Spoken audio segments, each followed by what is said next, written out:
My name is Olivia Brown. I am the Community Programs Coordinator here at the Mercer Museum and Fonthill Castle.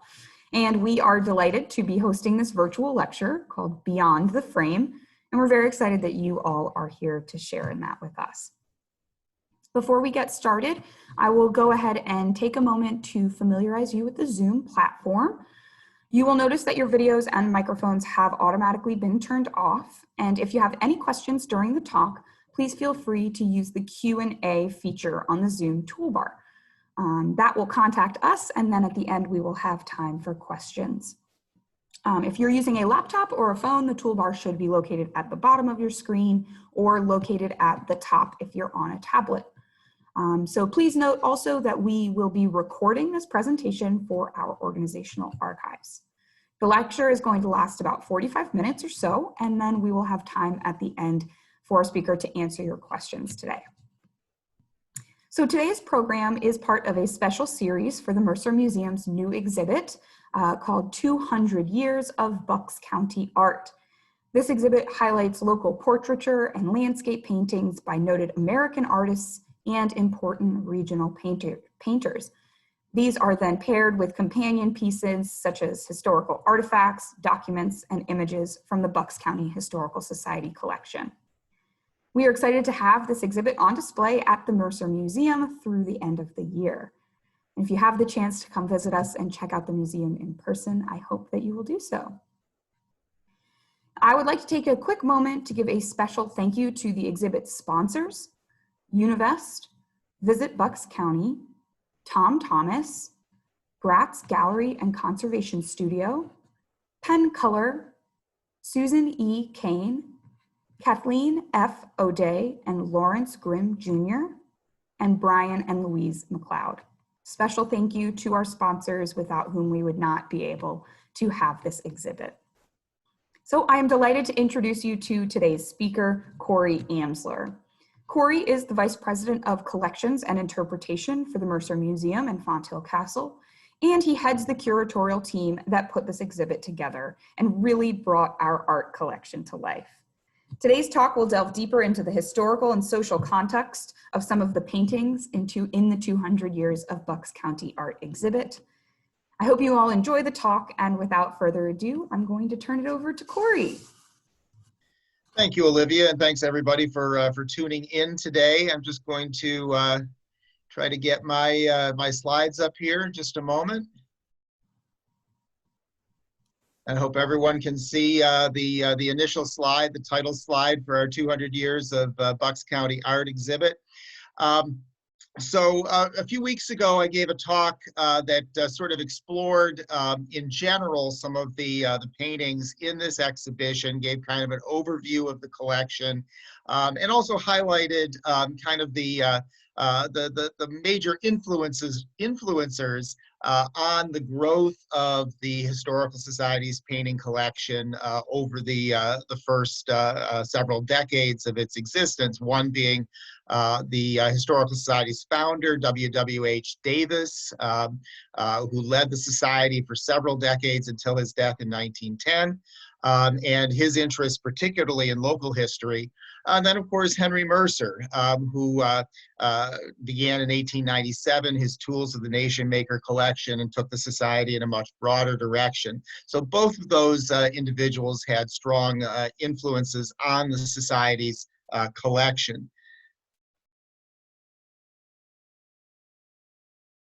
But our talk today is a little different. So in this program today, we're going to look at just a relative handful of paintings in a talk called Looking Beyond the Frame. I gave a version of this talk a number of years ago, and what I was sort of interested in was, as the sort of title of the program implies, what was going on outside of the frame of the work of art. What was happening outside of the dimensions of the frame which might have influenced its production? What were the concerns of the day for the sitter of a particular portrait? What might you have seen if you had been there in that particular, inside that particular painting or at the scene depicted in a particular landscape. So the emphasis today is less on the artists and more on the subjects and the contexts that are being portrayed and explored. I will say that before we jump into our first painting, all of the related images, the photographs, documents, prints, drawings, and so on that are going to sort of complement the works, the painted works, are all drawn from the collections of the Historical Society, and in particular, the Mercer Museum Library. And I think that that's one of the great strengths of our Historical Society. Not only in this case do we have tremendous art, we also have tremendous resources in the Society's library. So let's jump in without any further ado here into our first work entitled For Harrison and Tyler. This folk painting was acquired during W.W.H. Davis's tenure as the Historical Society's president, although it's one that Henry Mercer would have appreciated as well. So, but what's this work all about? Well, the painting dates to the presidential campaign of 1840, which pitted Martin Van Buren against William Henry Harrison, the so-called hero of Tippecanoe. Tippecanoe having been an 1811 battle between American forces and Native Americans in Indiana. And of course, Harrison was christened the hero of Tippecanoe 3 decades later when he was running for president. This is a tract, a campaign tract, William Henry Harrison, candidate of the people, that is, as I mentioned, in the Historical Society's collection. It seems appropriate to launch with this painting, given that we're in a very political season right now. The 1840 presidential campaign is often considered by political historians as the first modern political campaign. The contest inspired an outpouring of souvenir items and other paraphernalia, including things like this medallion that's in the Historical Society's collection. The People's Choice, the hero of Tippecanoe, obviously referring to Harrison. So when Harrison challenged Van Buren for the presidency, his campaign sought to appeal to the common man, and that appeal was unmistakable in all of the imagery that was put out by his campaign. Through shrewd politicking, carefully chosen imagery, Harrison's Whig Party managed to transform their aristocratic candidate, who was actually born a Virginia planter, a wealthy Virginia planter, into the log cabin and hard cider candidate, a man of the people in the Jacksonian mold. And that log cabin and hard cider barrel that we saw in the painting, the For Harrison and Tyler painting, was used throughout the 1840 presidential campaign. Here's another illustration from that political tract. So in Harrison's campaign, silk shirts and velvet vests were out, homespun was in. Harrison swigged hard cider in the midst of his stump speeches, while his supporters sang songs, chewed tobacco, and spit to punctuate the choruses. It made great theater and it worked. Harrison won the election as more than 80% of eligible voters, of course, those were all male landowners at the time, white male landowners, turned out to cast their ballots.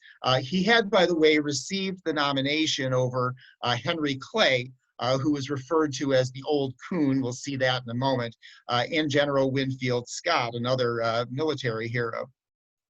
Harrison was the oldest individual to be elected president until Ronald Reagan. Harrison was 67 at the time, Reagan was 69.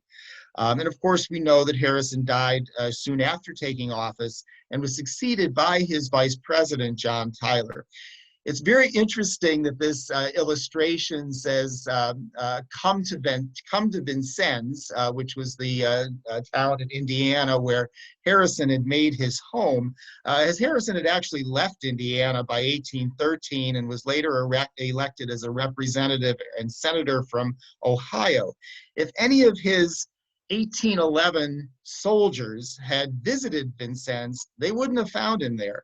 And he never lived in a log house with a latch string, but rather in a fine brick mansion in Vincennes that was built 1802 to 1804. So you can see the power of imagery and rather misleading imagery in getting himself elected in 1840. So we return to the painting here one last time, and just to point out a couple of things here. The log cabin, obviously. Here's Harrison leading his troops at Tippecanoe. Here's our barrel of hard cider, the favorite drink of frontiersmen everywhere. And here you see the hound has treed the old coon, Henry Clay, from whom Harrison had captured the Whig Party nomination. So there's a little bit of allegory and symbolism in the painting here. So moving on to our next work, which is one that, of course, I had also included in my original talk as an overview of the collection, but we're going to look a little deeper into Edward Hicks's Peaceable Kingdom, this version of the kingdom done in the late 1830s. Of course, William Penn and the Society of Friends made the first large-scale settlement in Bucks County in the latter 1600s. And Quaker religious philosophy and vision is represented here in Hicks's painting, portraying obviously the biblical prophecy in the book of Isaiah. The wolf shall also dwell with the lamb, and the leopard shall lie down with the kid, and the calf, and the young lion, and the fatling together, and a little child shall lead them. And here is Hicks portrayed by his cousin Thomas Hicks, actually painting one of his Peaceable Kingdoms. This work is in the Michener Museum collection. So in Hicks's paintings, he pairs in many of them the prophetic symbolism of the animals gathered peaceably together with an alleged historical scene of William Penn establishing peaceful relations with the native peoples in 17th century Pennsylvania. In Hicks's view, Penn's efforts proved that the prophecy of Isaiah could be fulfilled on earth. Of course, this is largely myth-making and belies the conflict between Native Americans and settlers in the Delaware Valley, especially after the 1737 walking purchase, which alienated Native Americans in large part from white Europeans for a long time to come. And here is one of Hicks's Penn's treaties, which of course portrays the same allegorical image of William Penn treating with the Lenape peoples along the banks of the Delaware River in Philadelphia. Now, the Peaceable Kingdoms, Hicks's Peaceable Kingdoms, really reflect Hicks's preoccupation with the schism that occurred in the Society of Friends in the 1820s. And in that decade, followers of Hicks's cousin Elias split from Quaker orthodoxy to form so-called Hicksite conversations. And here's Edward Hicks's cousin Elias. And as a Hicksite preacher himself, who was troubled not only by the split, but by what he saw as an erosion of more primitive Quaker traditions, Edward Hicks deployed the animals in his kingdom paintings as metaphors for human traits and behaviors he wished to criticize or to celebrate. For example, the bear was phlegmatic, that is cold and unfeeling. The lion was choleric or fiery. Such animal symbolism was familiar to Quakers in Hicks's time, and he used it to create a sort of visual sermon or commentary in each of his kingdom paintings. The peaceful coexistence of the animals reflects what Hicks believed was the key to harmonious coexistence among humans, the suppression and denial of self-will. So, and again, in Hicks's view, the lion and the leopard and their innate characters were the greatest threats to harmony in this peaceable kingdom. The lion symbolized power and wealth, and the leopard, worldliness. Hicks saw both animals as symbolic of the so-called Orthodox Quakers who appeared to seek both wealth and worldliness at the expense of a simpler existence, instead of following the so-called inner light with which God had supposedly imbued humanity. So again, that's a little deeper into the context of Hicks's construction of these peaceable kingdoms, of which he did 60 or more during his lifetime.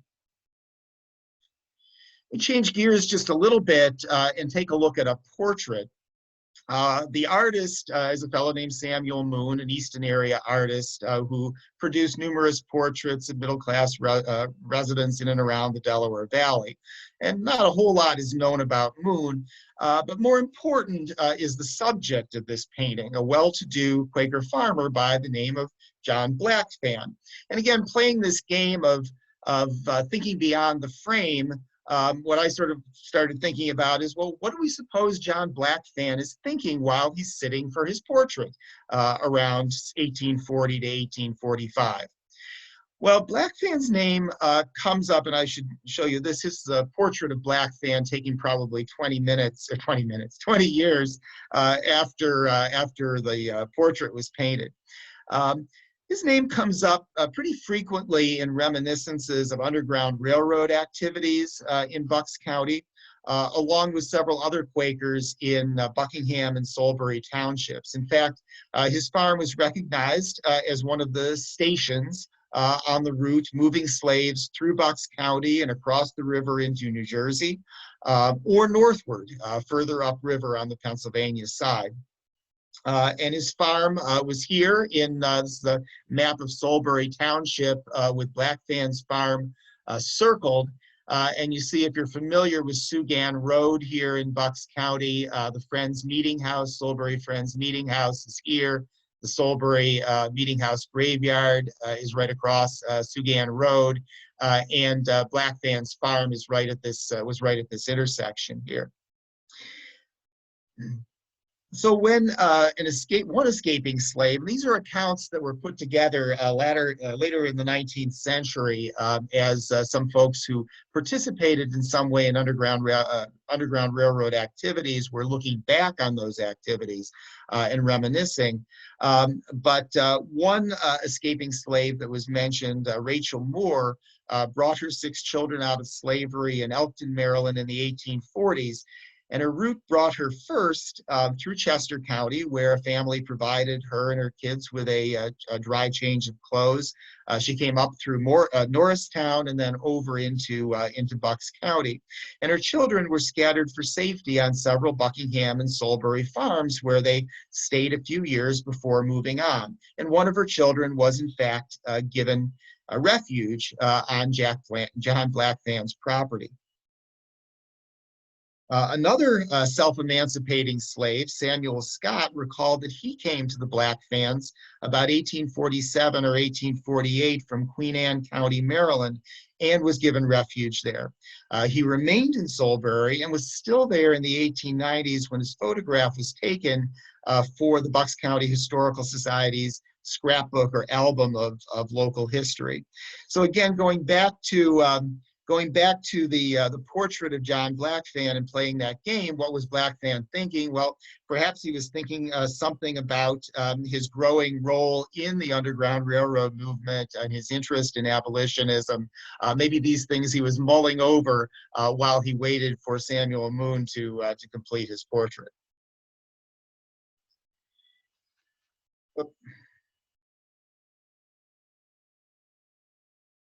Back to where we were here. There we go.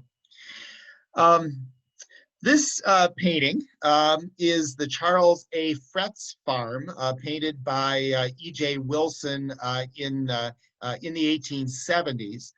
Perhaps it's better known to residents today as Blueberry Hill. The Fretz farm still remains a prominent landmark south of Doylestown at the corner of Route 611 and Almshouse Road. Now, of course, it's surrounded by commercial buildings, so much so that it's hard to imagine the farmland that once surrounded it. But you can see in this 1876 map of that intersection, the location of the Charles Fretz farm here. Across the street is what was called at the time the Bucks County Poor Farm, the Almshouse, the 1865 hospital building, which still stands today. And a little further south along today's 611, another Fretz farm here, that of Charles Fretz's brother, brother Philip. So going back to the painting for a minute, the people in the painting are alleged to be Charles and his wife Susan Darby Fretz, who may be in the foreground here. They had no children, so none are featured. It's not known who the other folks are that are standing behind the fence in the painting. Charles died in 1900. He was the son of a prosperous farmer, contractor, and community booster, Philip K. Fretz, and the area around the farm was at one time known as Fretz Valley. There was an established inn there that was operated by the Fretz family. This circa 1900 photograph of Easton Road, which is probably shocking to many who are familiar with Easton Road today, but this is looking north. You see the trolley line to the right here. On the immediate right is the entrance to that Philip Fretz property, Charles's brother. And if you continue on the road to the ridge up here in the distance, you get to the Charles Fretz farm, the outbuildings, many of which still stand, although they're repurposed. And across the street, here's the almshouse farm and barns and so on along, again, that ridge.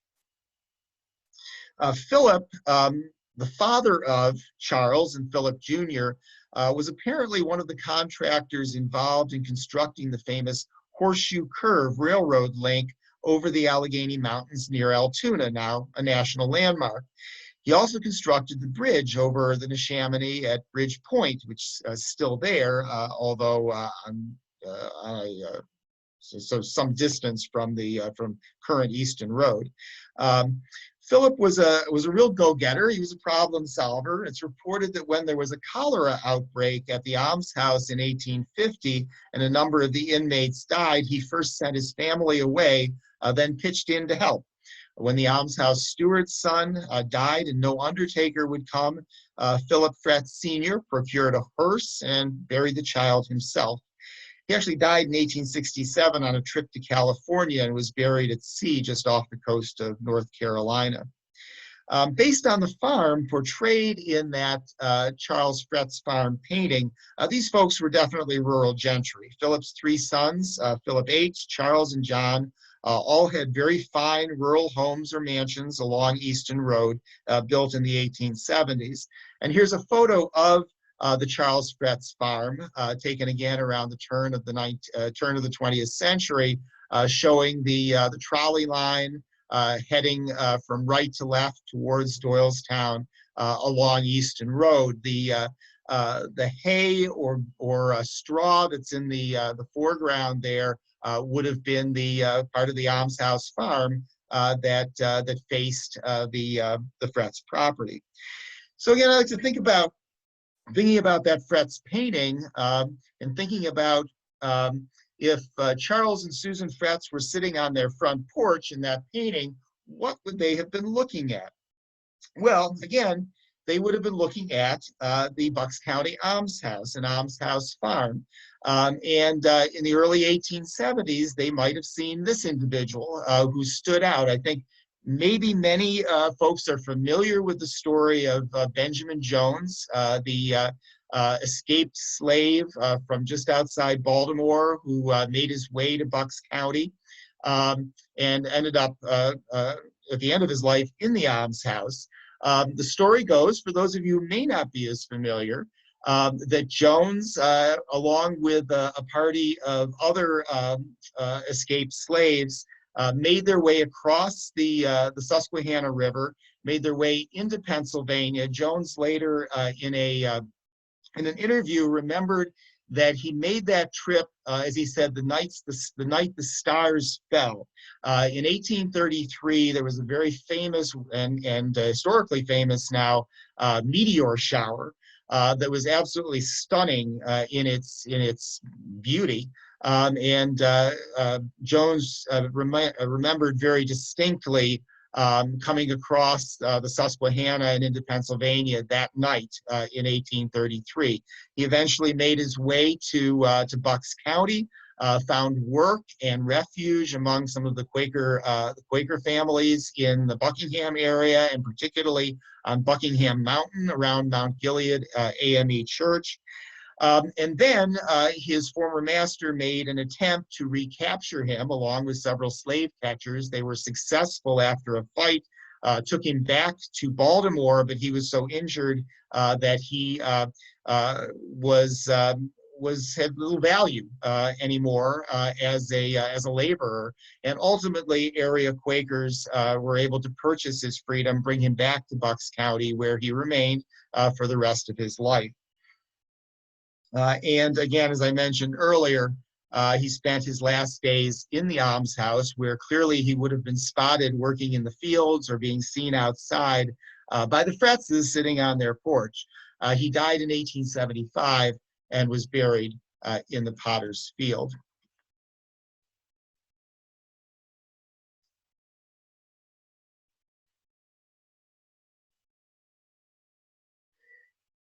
This is a more recent acquisition to the museum's collection, and is featured obviously in our 200 Years exhibit. This is a portrait of a gentleman by the name of Nelson Derry. It was acquired in 2015, is a very rare mid-20th century portrait of an aged working class African-American man. It was painted by a woman named Janetta Beauvais, nee Rosenberger, a Doylestown native. Beauvais attended the Pennsylvania Academy of the Fine Arts between 1948 and 51. And in the early 1970s, she was advertising in the local paper as an art teacher for children and adults. But more interesting, again, is her subject, Derry, Robert Nelson Derry, who worked for several decades in the nursery and greenhouse business owned by the Darlington family in Doylestown. And here's a photograph of Nelson Derry as a younger man inside the Carnation House at the Darlington greenhouses. So what was Derry's life like in Doylestown, and who were the Darlingtons anyway? So the Darlington nurseries were founded by E. Dilwyn Darlington, who worked for horticulturalist and seed merchant Atlee Burpee for some 25 years. In fact, Dilwyn, a Doylestown native, was instrumental in Burpee's decision to site his Fort Hook farm just outside of Doylestown Borough. Dilwyn's son and grandson, Hilborn Sr. and Hilborn Jr., later ran the business. And in fact, Hilborn Jr. recalled delivering flowers to Henry Mercer at Font Hill during Mercer's lifetime, probably in the 1920s. The Darlington nurseries were located on Linden Avenue, or really between Linden Avenue and Maple Avenue in Doylestown, in the vicinity of the present Mount Carmel Church. They were closed, and you see the Darlington nurseries circled here on the map. The nurseries were closed in 1965 when the property was purchased by the Catholic Diocese. And here's a photograph of the Darlington nurseries, obviously a winter scene from the exterior. It's not known exactly how Derry, who was born in 1863 in Concordville in Delaware County, made his way to Doylestown. His parents were born in the state of Delaware, his father in 1822, and he was with them in 1870. But between that date and the 1910 census, his whereabouts are pretty much unknown. It's likely that members of the Darlington family living in Delaware and Chester counties provided the connection, and perhaps he had worked for the Darlington family in those locales. But in 1910, he's living with Kate Darlington, the widow of Dilwyn, and as a hired hand, and is listed as a servant in the same household in 1920. In both cases, he's also noted as employed as a packer in the Darlington greenhouse. Census records record that he had been married. He was educated through the 4th grade. And in 1930, Derry was a lodger in another home on Maple Avenue, and still recorded as a greenhouse employee. And by 1940, he had taken up residence in yet another local household, where again, he was still working in the greenhouse, though apparently separated from his wife. And at age 77, he was still working 59 hours a week. His relationship to the artist, to Beauvais, is a little unclear, and it's not known, what the circumstances were in terms of when he or why she ended up painting him. Here's another photo of Derry inside the Darlington greenhouses. And like Ben Jones, despite a lifetime of labor, Derry died in what was then called the Bucks County Home or Bucks County Poorhouse or Almshouse. He died in 1948, age 85. Here's his death certificate and his grave at Doylestown Cemetery.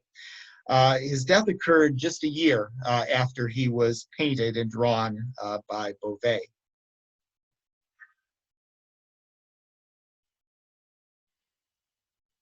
This is a work by Thomas Otter, dated 1887. The subject is the old Bucks County Courthouse. When Otter set his brush to canvas, the courthouse structure was only about a decade old, having been completed in 1878. And this was a work that Otter, as I may have mentioned in a previous presentation, Otter was among the 7 or 8 founding members of the Bucks County Historical Society, along with Davis. Davis seems to have been a patron of a lot of Otter's work. In fact, a photograph of Davis's library on Court Street from probably around the turn of the 20th century or late 19th century shows the same painting hanging on the wall, again in Davis's home. And here is here's the courthouse as it existed in the 1870s. Of course, Otter's viewpoint would have been towards the left of this painting, looking in the direction of Broad Street towards the courthouse.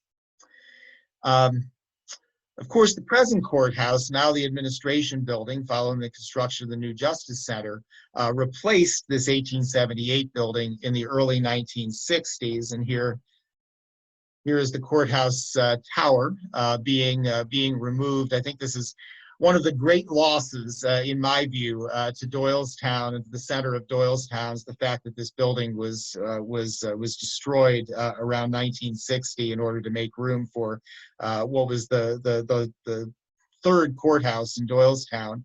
It's unfortunate, but just one of those losses that occurs. Otter seems to have been preoccupied with painting Bucks County structures. This is a view of the New Britain Baptist Church, also in 1887. It's likely that Davis sort of put him up to this, or he might have been inspired to do it himself, but he was doing a lot of documentation of historical structures, significant structures in Bucks County, using his paint and brush or using his pen and ink. So Doylestown became the county seat in 1812 when county government moved north from Newtown to become more centrally located. The first courthouse, the one that preceded the 1878 version, portrayed by Otter, was a much more modest structure, which also, and there was also a jail there. But if you had been inside the 1878 courthouse, and this is a photograph of the main courtroom in that 1878 courthouse, if you had been there in the fall of 1897, what might you have seen? You might not have seen the courtroom looking like this, but rather you might have seen it looking like this. And this is a photograph of Henry Mercer's original Tools of the Nation Maker exhibition in that same courtroom, in which he's covered all of the furnishings with sheets or paper of some kind and displayed the beginnings of his museum collections.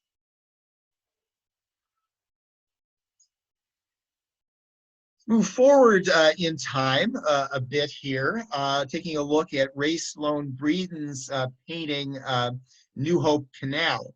Painted in 1929 when canal traffic had actually slowed to a bare trickle. Breeden had married and moved to New Hope permanently in 1914, and his home was in fact along the canal towpath. The canal, the Delaware Division Canal, opened from Bristol to New Hope originally about 1830, and its full length from Bristol, Bucks County, to Easton, where it joined the Lehigh Canal, was opened in 1832. Its main purpose was to bring coal from upstate Pennsylvania to the Delaware River and thence on to Philadelphia. In 1854, an outlet lock was built at New Hope, enabling barges to cross the river and enter the Delaware and Raritan Canal on the New Jersey side, providing access then to markets in New York City. The 1830s to the 1850s were pretty much the heyday of the canal, with about 3,000 mule-drawn barges passing along its length every year. Before railroads, of course, then began to replace such waterways in moving goods. Here's a model that was made around 1920 of a canal boat that's very much like the canal boats that we see in Breeden's painting, as well as the canal boats that were plying the river in this, or plying the canal in this photograph in the around 1930 in the New Hope area. The last canal barges actually ran in 1931. By then, however, the canal was appreciated chiefly for its historic and picturesque character. It was a feature of the landscape that had attracted artists like Breeden since the turn of the century. And in fact, Breeden died in 1933, the same year that the Delaware Valley Protective Association was formed, with another artist, William F. Taylor, as its president. Although the DVPA's purpose was the preservation of Delaware Valley scenery in general, the canal was nonetheless a major focus of preservation efforts.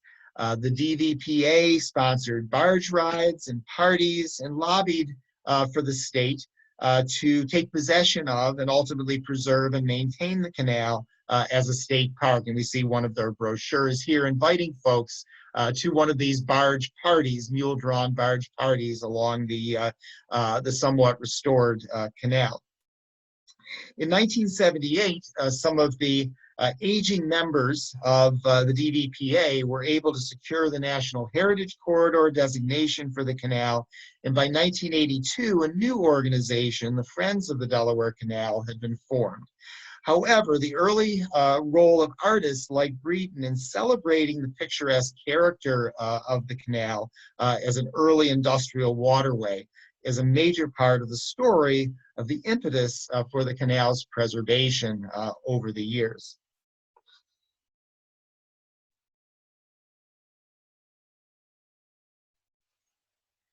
So then we come to this rather luminous painting, the painting October by Daniel Garber.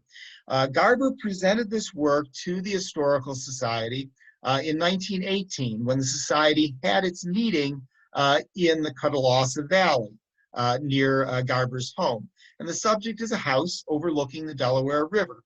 Someone must have informed Garber that the house had an interesting history. In fact, the poet John Greenleaf Whittier had spent some summers there during the years 1838 to 1840.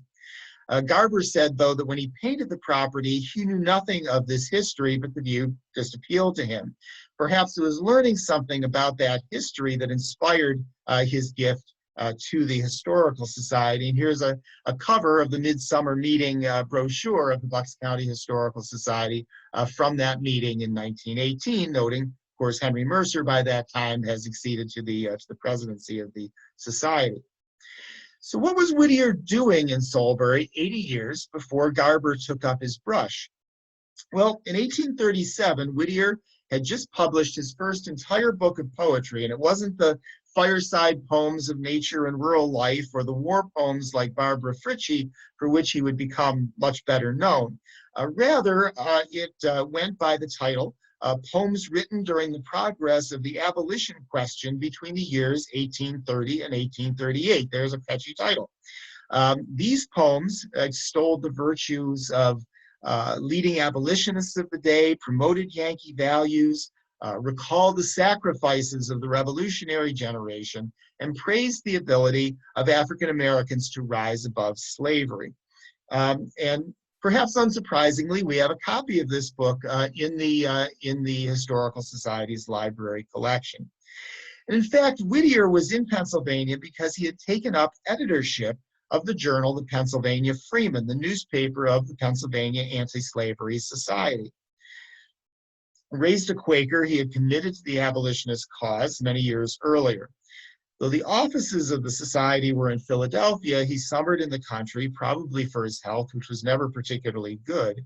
And in May of 1840, he wrote to his sister, Elizabeth, "I have been for some time at Joseph Healy's Spring Grove farm on the banks of the Delaware, or rather high on a bluff overlooking the river with a fine view of the New Jersey side." This was the house that Garber found appealing and would paint some 80 years later. On the left is a land draft showing the property in the 1840s, and on the right is a map showing the approximate location of the Healy property. The house still stands along Green Hill Road in Solbury Township. It was during Whittier's tenure as editor and during his residence in Bucks County that the Pennsylvania Anti-Slavery Society completed Pennsylvania Hall, an abolitionist meeting place in Philadelphia. The Freeman's offices were also located in the building. The hall opened with a dedication ceremony, followed by a meeting of the Anti-Slavery Convention of American Women. Over the next 3 days, the threat of violence began swirling around the building as a mob assembled in opposition to both abolition and the mixed audience of blacks and whites inside. Fearful, the mayor took control of the building, and here is Pennsylvania Hall, locked it, and canceled further meetings. Finally, though, the mob broke into the hall and set it on fire. And on May 18, 1838, Pennsylvania Hall burned to the ground, with volunteer firefighters and police doing virtually nothing to stop either the conflagration or the anti-abolitionist rioting, which continued for several more days. In looking at Garber's painting, I think the serene autumnal scene is probably quite a contrast for what Whittier must have felt maybe standing on that same porch in the fall of 1838, looking out at the Delaware River after that summer of rioting in Philadelphia.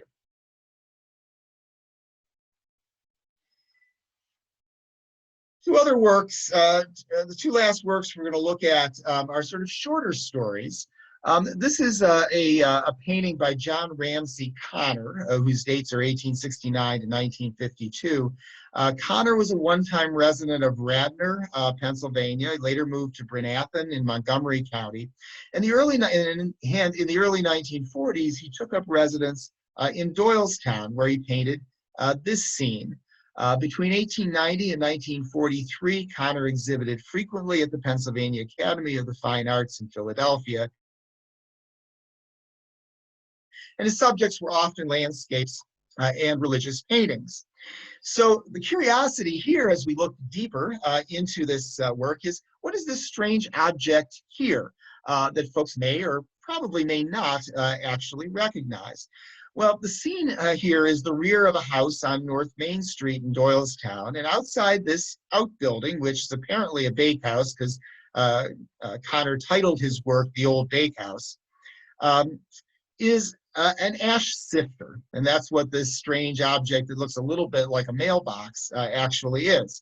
Such sifters were intended to separate out ash from coal that could still be burned after cleaning out a stove, furnace, or oven. It's sort of an artifact of the Depression and World War II era deprivation and scarcity, that you were trying to reburn whatever you could after you cleaned out your furnace or oven or what have you. As it turns out, we have an example of one of these ash sifters in the museum's collection, used by the Kriener family of Croydon, Bucks County during both the Great Depression and World War II to sift coal that could be reburned for household heating. So it was just fascinating to discover this object actually portrayed in Connor's painting. Finally, this work, which the artist Charles Schmidt entitled An Interior Landscape. It's watercolor on paper, dated 1970. And between 1967 and 1970, the Mercer Museum permitted Schmidt to set up a small studio in an unused room in the museum. And on days the museum was closed, he was given access to paint in the exhibits. During those years, he produced numerous drawings and watercolors, some of which he then turned 90 degrees and presented horizontally, referring to them as surrogate landscapes. And this is one of those views, a depiction of the museum's architectural hardware exhibit, captured somewhat abstractly and then turned horizontally to play with the viewer's expectations and sense of scale.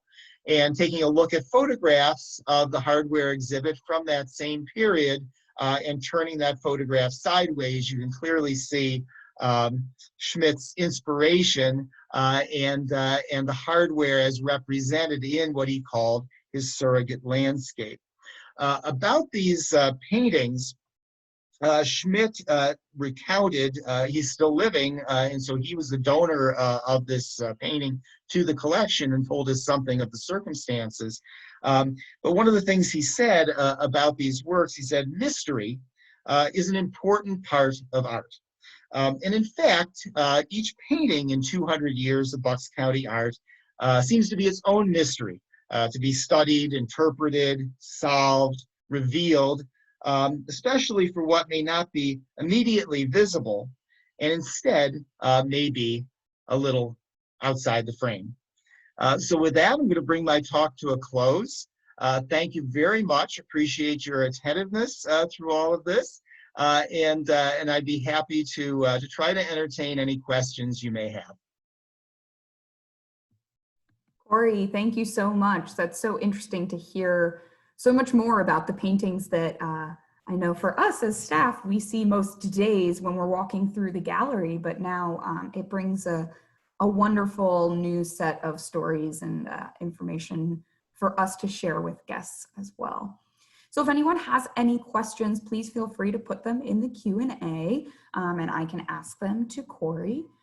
I will start off because I think that the way you ended was a really great one. And I know that a big part of this exhibit also comes from companion pieces in our collection. So how do you see that connection between history and art also reflected in our exhibit?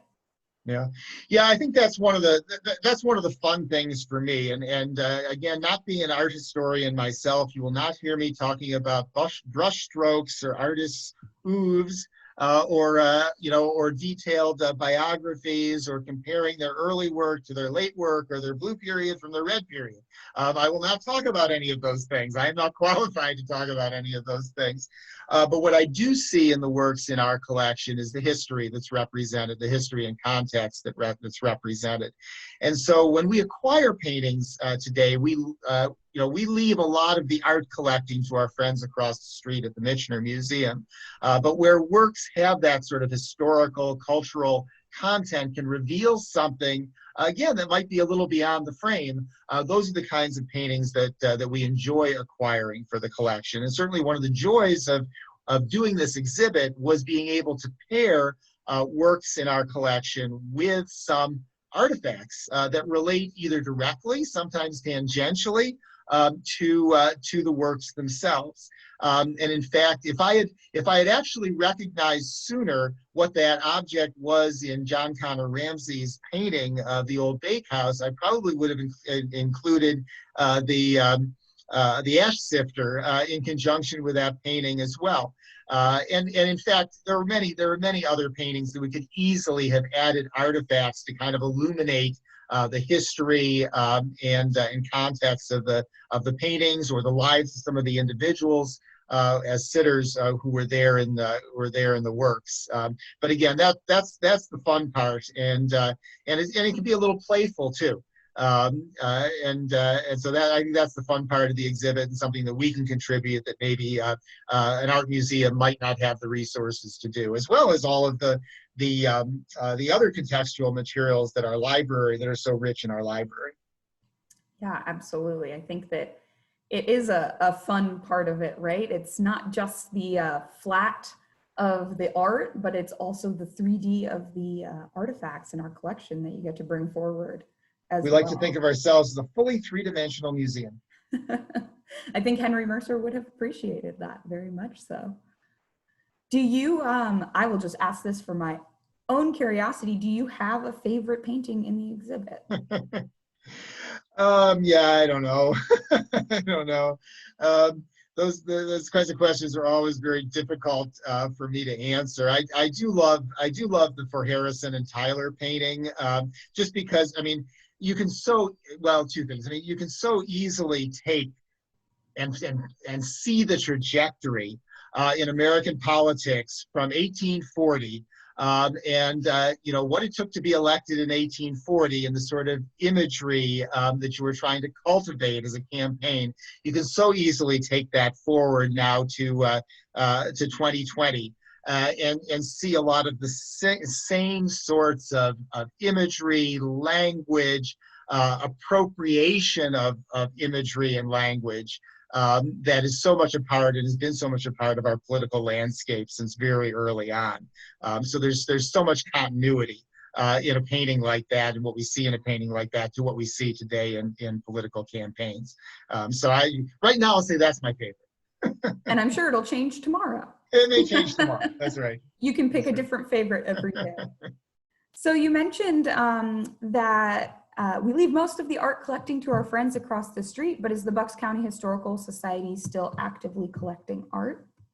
Indeed, you know, and a number of paintings I mean, just the range of acquisition dates of the works, you know, that are in the 200 years exhibit. If you think about some of the paintings that were of interest to W.W.H. Davis, that originated in the 1880s and entered the collection probably in the 1890s or very early 1900s, to paintings like this Charles Schmidt work that we're still seeing here from 1970, to another work, a sort of photorealist work that's in the exhibit by an artist of a bridge along the Delaware River that dates to 1980. So the date of the work it doesn't mean too much, and we're still acquiring paintings today if again they meet that test, that they go beyond simply being a nice painting or a particularly artful painting by a particular artist.